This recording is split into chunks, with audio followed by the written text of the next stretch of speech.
Before we dive into this episode, we wanted to take the opportunity to say a heartfelt thank you for being here. Whether you've been with us from the very beginning when we started this podcast in 2019 or you're new, welcome. We hope you enjoy what you hear, and if you do, please download it, share it with friends, and leave a review. It really helps us get better guests and share the midlife love.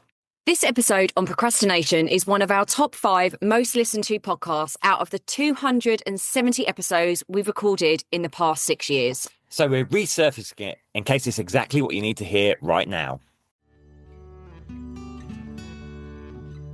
We all do it, and it can really ruin our self-esteem, progress, and performance.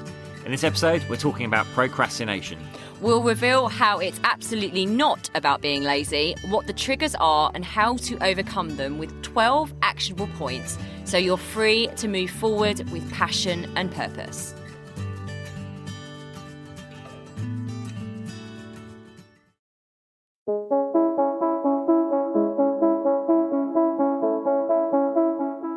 Hi, I'm James Davis. And I'm Claire Davis. We're the Midlife Mentors, here to lift the lid on how to achieve health and happiness. The balanced, no-nonsense way.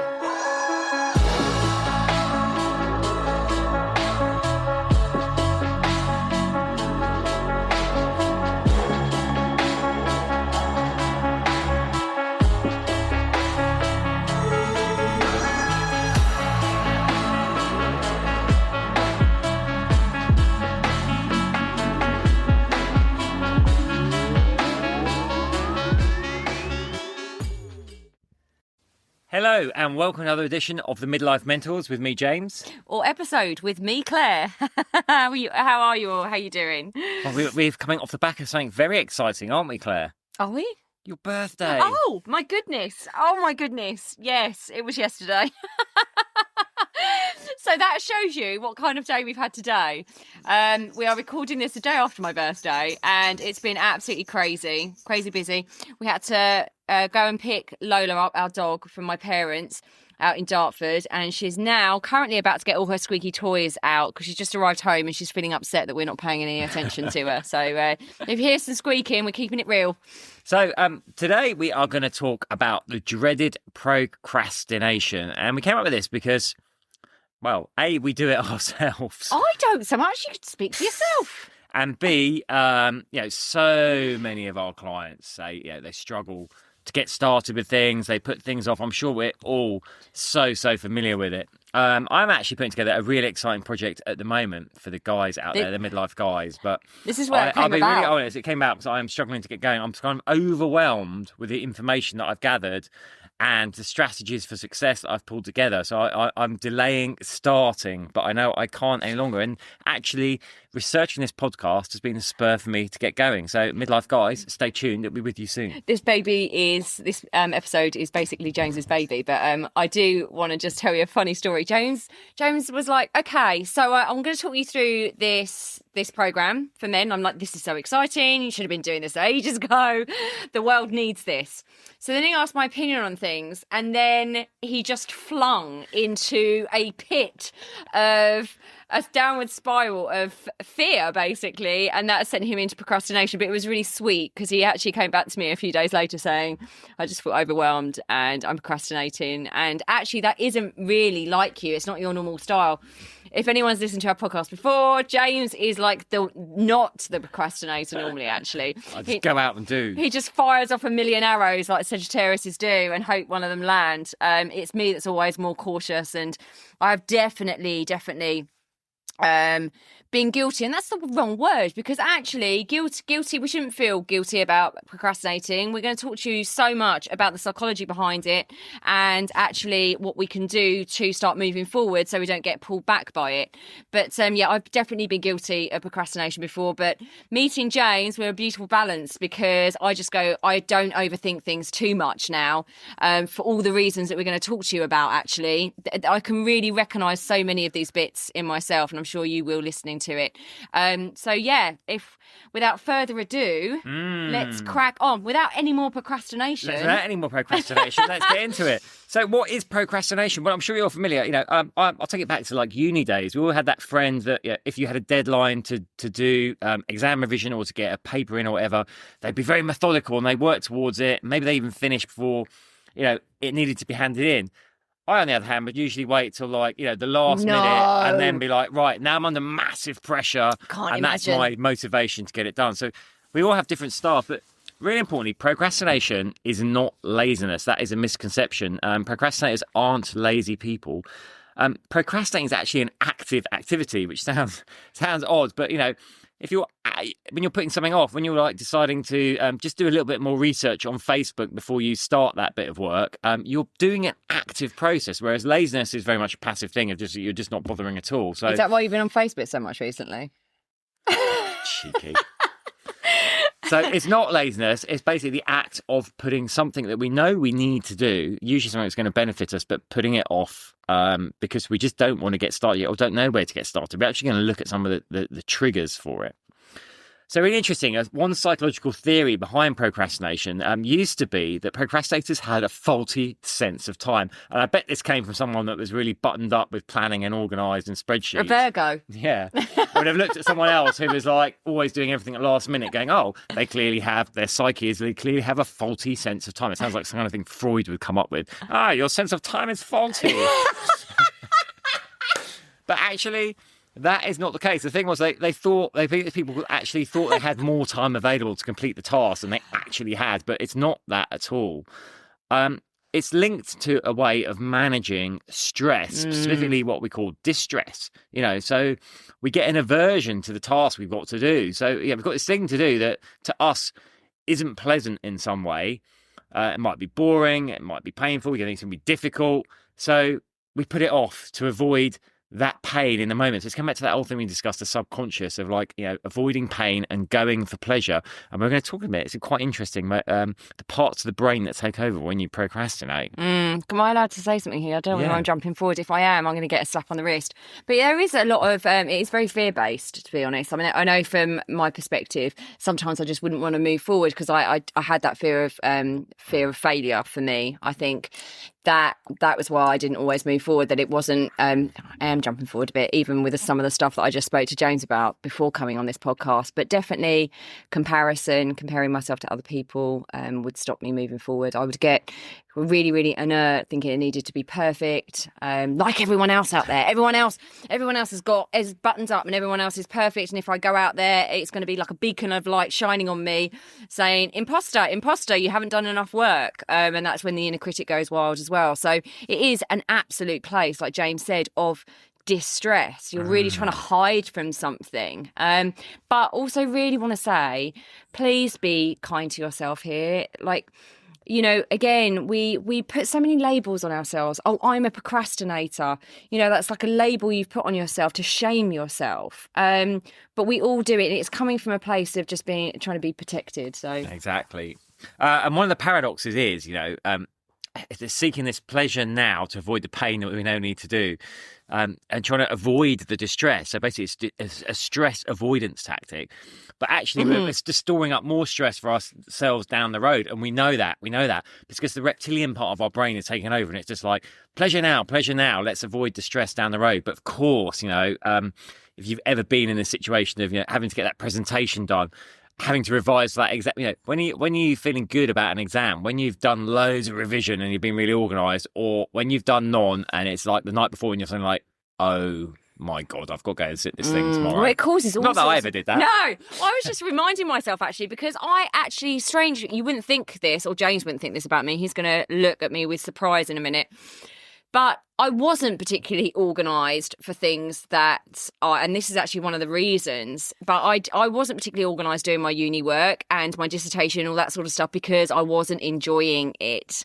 I didn't see the benefit for me. So actually I used to leave a lot of stuff right till the end and keep myself awake with loads of coffee, loads of sugar. And guess what? Just talking about some of those ill effects afterwards, I was for weeks afterwards, I was on a come down, a coffee and sugar come down. It was just awful. Well, let's talk about some of the health effects. It's procrastination can lead to obviously to increased stress. Health problems as a result of stress, which we've done loads of podcasts about stress and health issues, and actually poorer performance overall. Of course, if you've got loads of time and you really spend time putting something together as opposed to you dash it off in the last minute, it's likely that your performance is going to be poor with that last minute dash. Procrastinators tend to experience more sleep issues, greater stress, greater sense of regret. And here's interesting, it can actually start to impact your self-esteem. You start to feel guilt, shame, when you become self-critical, like, oh, I should have done this, I haven't done it. You start beating yourself up. Oh, they've done it, they've managed to do it, why haven't I managed to do it? So all these things come into play when we procrastinate. And honestly, we do have so many clients. I was actually talking to a lovely client of mine the other day on a coaching call, and we had a whole conversation around this, and then actually the stuff that we're going to talk you through, because as always, we are going to leave you with 12 actionable tips. We are. At the end to talk you through how you can start moving through procrastination so it doesn't hold you back. But yeah, with some of those tips, I spoke to this lovely lady about, and it really starts to ruin your self-esteem, and you start to beat yourself up, and that inner critic gets louder and louder. And guess what? The louder that gets, the less you're wanting to do it, because you just feel so crap about yourself. I just find it what I find fascinating in this, it's a really clear example of the battle between the evolved human part of our mind and the oldest part, our reptilian brain, right? Because if you think about what procrastination... Is that because you're mostly reptilian still? It's not logical, right? If you have a task you need to do, what is the logical way? It's like, oh, I need to get this thing done. I'll start working on it now and break it down, and then it won't be a problem for me. That is rational. But what happens is our little limbic system kicks in, our reptilian brain going, no, that all sounds really stressful and horrible. Let's watch some more Netflix and forget about it for a bit. So it's this completely illogical thing goes on, but it's actually highlighting this fascinating battle we have between different parts of our brain that are like actually sometimes like rubbing up against each other the wrong way. So it's really fascinating. You're delaying what you know needs to be done for some sort of immediate gratification, whether that's making another cup of tea, eating a biscuit, just deciding you need to do that little bit more research on Google or Facebook, like all those things. Yeah, these decisions can be really overwhelming. And here's the thing, we're not saying that you just jump straight in and you don't do all the research around it if it's a big decision. At the moment, I'm going to actually relate this to James and I's current situation. So we have booked to go back to Spain at the end of October. We have. But my goodness, we don't know where to stay. We are going back to the Marbella area, but we want to try somewhere new. We've got so many options lined up, and that's a really, really good thing. And we don't actually class this as procrastination, but you could actually see this as constantly. I mean, if this extended for another 2 weeks, another 3 weeks, a procrastination around making a decision, that is going to start really impacting our mental health, actually, because we don't know what we're doing. So there is a level which we both recognise that could go into option overload and actually start making you procrastinate and looking at let's look at a completely different area altogether. Let's go to Portugal. Yeah, let's go to Portugal. That was actually on the cards. Floated around. And I thought, hang on a minute, that's not right. That's just a way of procrastinating, actually making a decision about where to stay in Marbella. So, we're having that at the moment, but we're not in procrastination mode yet. So there's an amazing professor over in the States called Tim Feichel, who's written lots of books on procrastination, does lots of research, and he's identified 7 triggers for procrastination. We're going to actually add 2 more in, but his 7 are... we'll take it in turns on these, Claire. You perceive the task as some way as being boring. That's you.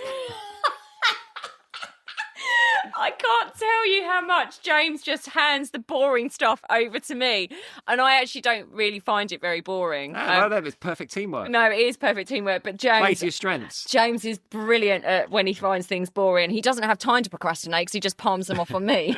Oh, it's mine, isn't it? You might be finding it frustrating. So one of the triggers is you're finding the whole thing really frustrating. And that could be outside frustration from other people, or that frustration's from within. So that's another trigger. Yeah, you perceive the task as difficult, possibly even too difficult to do. Which isn't true, because we always say, is it impossible, or have I just not figured out yet? That's one of the things I always, and a lot of clients put that on a sticky thing. Is it impossible, or have I just not figured out how to do that yet? It's ambiguous. There's another trigger. It's unstructured, or it's just you perceive it's lacking the structure, that so it doesn't make sense to you. I'm laughing because I can see so many things in our working relationship here. It's not, this is a big one. It's not intrinsically rewarding. So you don't, for you might be getting something rewarding on the outside, like financial success or whatever, but inside you're not finding it intrinsically rewarding. You don't find the process fun from your experience. And his last trigger is it's lacking in personal meaning, meaning you're not really invested in it. Now, these are triggers in isolation, and it could be like, you could just have one of these, but the more of these you have, because you could have multiples of these, the more like, imagine if you had a task boring, frustrating, difficult, ambiguous, unstructured, had no rewards behind it, and didn't have any personal meaning to you, which I'm sure a lot of us can relate to a work environment. I was going to say, that was my jobs mostly. We're likely to put it off, way more likely to put it off. If you had something that was boring, but actually had a really strong personal meaning to you, and you were getting an amazing reward at the end of it, you're probably quite motivated to do it. So it's just worth thinking about those triggers and the interplay between them. We're going to add two more, but I know James is going to talk to you about the first one, because this is really, really important and such a biggie. Well, I see this in myself and I see it in clients, is fear of success can stop us starting. We have projects or goals we know are going to massively positively impact us and lead to some form of growth, but our subconscious will do that thing of wanting us to stay going, oh, you know what, you're all right where you are. What would it look like if you grew to become that person? It can be quite scary. What if you muck it up? What if there's failure involved? How are other people going to react to that? That's a really big one as well that we see with clients a lot of the time. Who am I when I'm that person?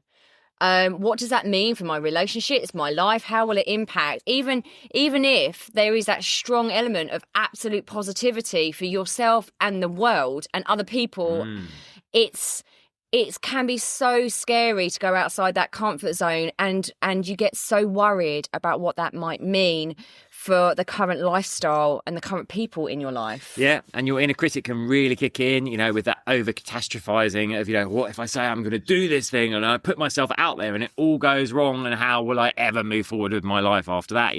These kind of things that run through our head. And sometimes it's worth checking in, because you can just be like hanging back on something is going to be so positive for you, but you're like not sure why. You can actually, if you dig into it and sit with stillness a bit, you realise, that's actually something in me. I'm fearing of where this might go in terms of my success or not.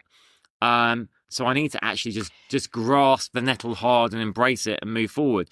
So I think it's fear of success is a really important one to add in, because it's definitely see it a lot with clients as well. They're like, they come on the call. They come on a call with us. I want to do it. Like, but what if it doesn't work for me? Well, if you follow it, it does work for everyone. It's worked, like tons of people. But people have that natural inclination. Yeah, people even said, if it didn't work, if I failed at this, I don't think I could ever know how to carry on. And it's just, it's important we recognise that.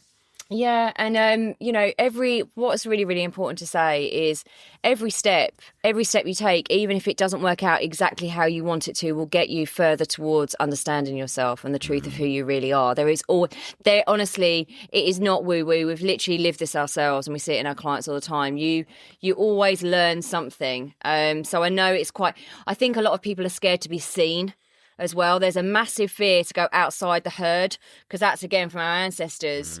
We were born in a time, our human instinct is to stay the same, is to stay with communities and with tribes, and actually putting ourselves above outside what is normal and going for something that everyone else no one else is used to you doing that. So being seen, being heard in a different way can be really, really scary. Exactly. Now, the second one that we're going to add in. Oh, this is Claire's one. It's kind of linked to the one we just mentioned, though. Yeah, it's comparison. So when this Tim guy, call him Tim guy, identified these 7 triggers, potentially, I don't know when this was because James has been researching this more than I have, but potentially, the digital era hadn't impacted our lives quite as much as it has now. We are bombarded with everyone else's stories. I mean, we can see what anyone else is doing at the drop of a hat, whether it's with work, whether it's with relationships, whether it's financial, whatever. And what we're doing there is, if someone's in our field of expertise, we could be looking at them going, oh my goodness, they are so much further ahead than me. I couldn't even possibly compare or contend or get to that stage. So what am I going to do? I'm going to procrastinate, not on purpose, but I'm going to hold back because I'll never get there. That person has got it all figured out, and I'm going to sit here rather than put myself out there and fail and look embarrassed and humiliate myself. So comparison's a massive, massive thing. I'm sure this is resonating with a lot of people. So how do you overcome it, though? And we've got 12 steps here to help you overcome. It's a 12-step plan to overcome procrastination. And first up is recognise when you're actually doing it, which might sound weird, but if you're sitting down to start something and 5 minutes later you've just decided to check your email or go online for something else, actually go, oh. We always say awareness is the first step of bringing change. So recognise when you are starting to procrastinate. Exactly. Number 2, work out why you might be doing it. With compassion, please, referencing those triggers that we just mentioned. It could be more than one. It more than likely is more than one. But just, again, that's this whole point of recognising it, thinking, why am I doing it? Is it that I'm comparing myself? Is it that I'm feeling a real sense of fear of success and what other people will think about me and what the changes that might mean? Could it be, that I'm over catastrophizing something? Am I bored? Is it not structured enough? So all of those things, understand why you might not be moving forward. I'm going to throw something in the mix here, though. If it ticks the box of all of them, I'd even question why you're doing it in the first place. Yeah. Because if there's no personal meaning for it, no reward at the end of it, it's boring, frustrating. Why are you doing it? So it's worth checking in on this. Make sure the task or goal you're going for is something you want to actually achieve and do. I know, and that might be a big red flag to some people, because if you're looking at your work environment, especially at midlife, we say, we're moving into the second act of our life. Things do change. Our elements of what we want and where we want to go change a lot. And that might be that you're looking at this and listening to this and thinking, oh my goodness, all of my work, I don't have any passion or purpose or intrinsic value in what I'm doing anymore with work. The next one is face and accept the fear. So looking at those triggers, dig into what's going on for you. Why are you procrastinating? What is the reason or reasons that you are doing it? And face that fear and rationalize the failure. Often it can come down to, if I stuff this up, X, Y, Z will happen. But actually start to rationalize it out, because we tend to over catastrophize. Once we start applying rationale to it, go back, was it our last podcast where we talked about the ABC and stress? Yes, and the last actually, one. Being realistic, you realize it's not as bad as it seems. No, exactly. And then the number 4 is consider the opportunity cost. Right. What is delaying? Massive. This is huge. This is the biggest one. People don't look at this. People don't look at what it's actually costing to your health, your habit, everything, your finances, your relationship, everything, by delaying doing what you need to do. So everything, we've done this before, everything comes with sacrifice in some way. Anyone that tells you that doesn't, it's not a really realistic way of looking at it, because actually the sacrifice of not doing this is that you're not going to be there another 6 months down the line, a year down the line, 3 years down the line, and you're going to be feeling even worse about yourself than actually just getting going. Because there is nothing worse than the feeling of regret. Regret is way worse than stepping out into the unknown and maybe falling and maybe getting it a bit wrong. But that feeling of regret, you can't go back on that. That sinks in your stomach. I know. Listen, if you've got a self-imposed deadline, if it's ever happened, if you've got a self-imposed deadline, and for whatever reason you just keep missing it, missing it. I can tell you, there's nothing more disheartening than looking back and going, I've wasted that time. Oh God, I'm 3 months down the line and I could have had this out there in the world by now and been doing something amazing. It's I think only second worst to that is seeing someone else put the very thing that you were working on out into the world, because you've just left it so long, and that happens all the time as well. I know, and just, relating that to health, you could be another 6 years down the line, 6 months, 6 years down the line, and only when your body kicks back do you a lot of the time realise that you should have been doing something about it all that time ago. And that sense of regret, it's not a very healthy emotion to have, but just looking right now, because the best time to have started was yesterday, the next best time is right now. So if you're looking forward and thinking, my goodness, how am I going to feel in another 3 months, 6 months, a year, 3 years, 6 years if I haven't done anything about this? Because honestly, that feeling of regret is nothing worse. No. So we've worked out why we're doing it. We're facing, accept it, rationalising it, so we know we should be doing it. We've looked at what it's costing us not to do it. Let's go. Point 5, start chunking that task down into manageable steps and making a priority list so you can actually get going on it. Well, this is our goal setting stuff that we do, the vision setting. The next one is schedule with deadlines. So this is really about the stuff that we do. We've done a podcast on this, like vision setting, goal setting, a strong why. So go back and listen to that, because points 5 and 6 are really, really strong in that podcast. Schedule it with deadlines, because if you don't, it ain't happening. A goal without a plan is just a wish. Exactly. So also remember to eat the frog. So there's a book called Eat the Frog, and we've talked about this before as well, but the premise of that is get up and do the thing. Actually plan it the night before, or plan on a Sunday what those eat the frog moments are going to be that morning. So we say eat the frog as in just get the horrible bit done. That's what it stands for. Eat it, get it done, because for the rest of the day you have a sense of pride. Now, I've just worked with a client on this a couple of weeks ago.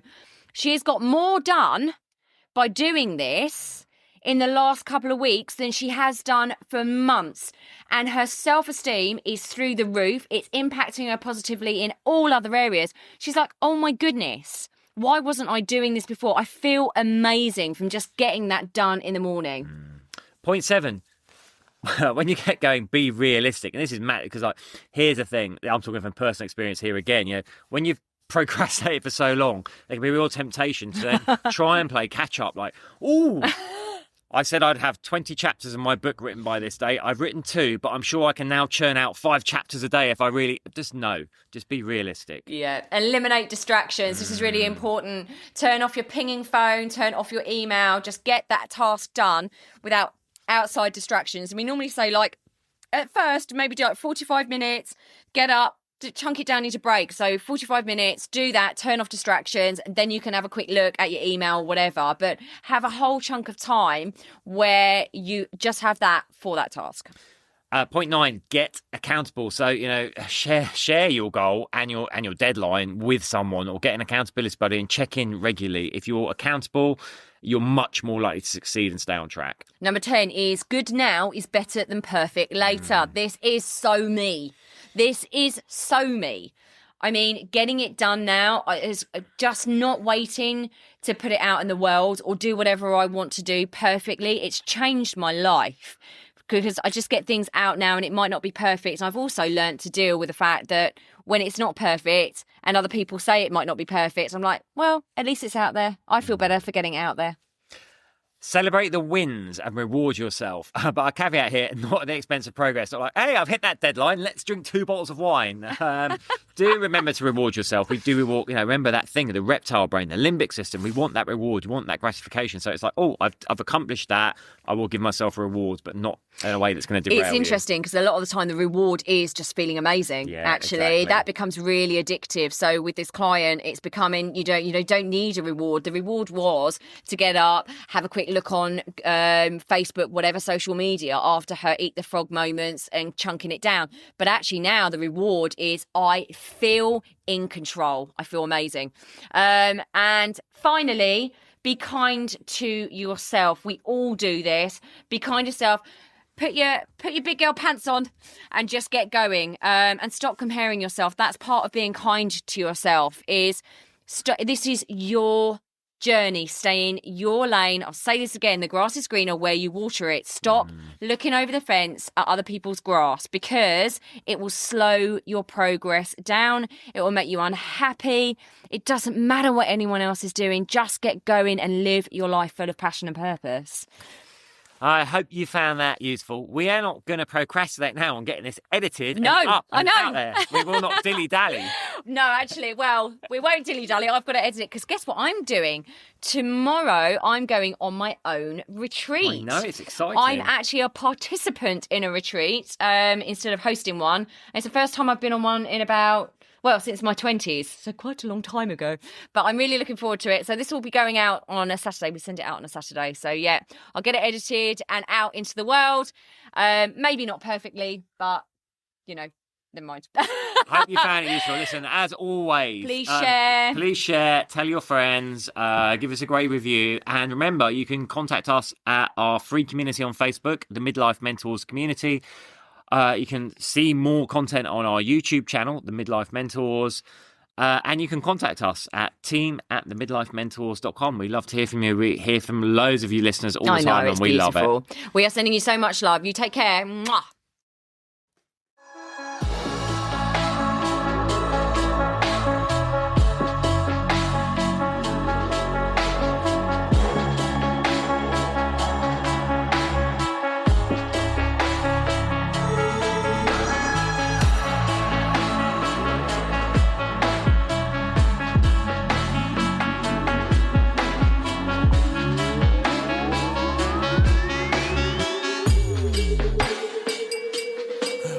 Yeah. You've been listening to The Midlife Mentors with Claire and James Davis. We'd love to hear from you. So drop us a line at info@themidlifementors.com with any questions or topic suggestions. And make sure you join us on our Facebook page and YouTube channel. You can find us under The Midlife Mentors. Yeah. What? Yeah. Yeah. Yeah.